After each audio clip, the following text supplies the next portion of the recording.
What if I told you Yahweh wasn't the first monotheistic God? What if the one true God we hear about in church every Sunday was actually just one among many? This isn't a shot at your faith. It's a deep dive into history, real history. Today on Baldy's Thoughts, we're talking about the gods that came before Yahweh. Before we even get started, let's get the language right. See, monotheism is when you believe in just one God and you reject all others. No competition. But henotheism, that's when you worship one main God, but you still believe the others exist. Now here's the thing. Most ancient cultures, including early Israel, weren't fully monotheistic at first. They were henotheistic. That includes Yahweh. So no, monotheism didn't start with the Hebrews. Let's take it back further. Let's talk about Aten. Yeah, the sun disk. Way back in ancient Egypt, before Moses, before Abraham, there was a pharaoh named Akhenaten. This man flipped the whole system. He said, "Forget Amun, forget Osiris. Aten is the only true God." He changed his name, built a new capital city called Akhetaten, and told everybody, worship the sun and only the sun. Now check out this quote from an ancient Egyptian hymn. "You are the only one. You made the earth as you desired. There is no other who knows you." Sound familiar? But here's the catch. Atenism didn't last. After Akhenaten died, the old gods came back. Even his son, Tutankhamun, went back to Amun. Still, Akhenaten had already dropped the blueprint for exclusive worship. One God, no rivals. Zoroastrianism, Persia's wise lord. Now let's head east to Persia. Ever heard of Zoroaster or Zarathustra? He's the prophet behind Zoroastrianism, and his god? Ahura Mazda, the wise lord. This was a god who created everything, light, truth, order, the ultimate source of good. Ahura Mazda wasn't just the biggest god, he was the only god worth worshipping. Now Zoroaster might have lived around 1800 BCE, or maybe 1000 BCE. Scholars argue about that, but what's clear is this.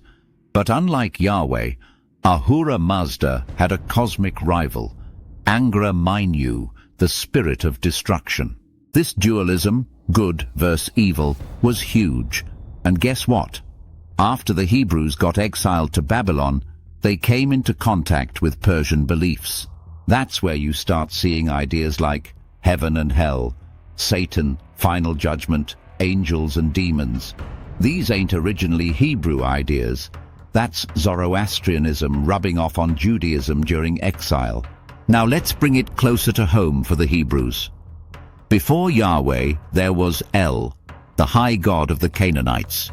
El was the OG in the region.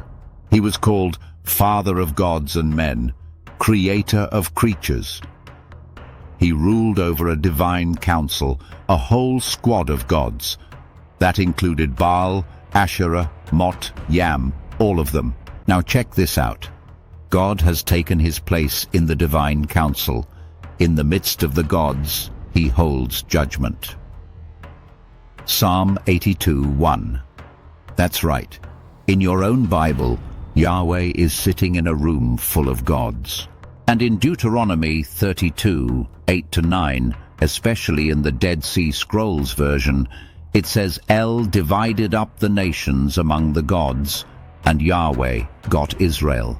So even in Scripture, Yahweh starts off as one God among many, not the only one. So how did Yahweh go from a regional God to the one true God? That took time and politics. It was kings like Hezekiah and Josiah who started centralizing worship in Jerusalem. Josiah even discovered the book of Deuteronomy out of nowhere and launched full-on religious reforms. That's when Yahweh became exclusive.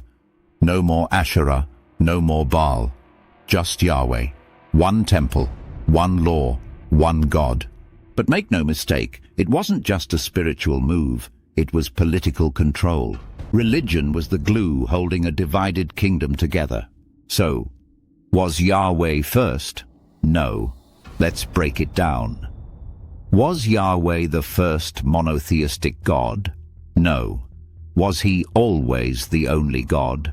Not even close. Yahweh started off as a Canaanite tribal deity. Over time, he absorbed traits from El, Baal, and others. He rose up through a mix of conquest, crisis, exile, and clever theology. But before him came Aten, the solitary sun god of Egypt, Ahura Mazda, the wise lord of Persia, and El, the father of the Canaanite gods. The convergence, not the beginning. What we see in the Bible is not the birth of monotheism. It's the convergence, a remix, a restructuring, a reclaiming of earlier truths shaped to fit a new agenda. And when you peel back the pages of history, the truth shines through like light through stained glass. The story of God is older than we think, and it didn't start with the Hebrews. So next time somebody tells you Yahweh was first, you'll know better. This has been Baldy's Thoughts. Like, share, subscribe, and keep questioning the roots.